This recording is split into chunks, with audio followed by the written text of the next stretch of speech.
The Yellowstone supervolcano, they didn't realize that it was so big until somewhere in like the 2000s, I think it was. They did satellite imagery and they realized, oh my God, that's a supervolcano that is a continent killer.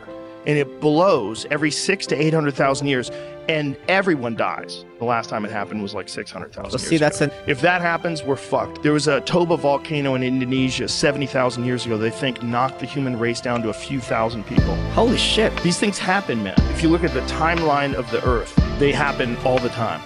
It's just when? Is it going to happen now, or is it going to happen 1,000 years from now when we have enough technology to mitigate its effects in some way? But when it happens, you get nuclear winter. Everything dies, no crops. The sun doesn't get through. The skies are filled with ash.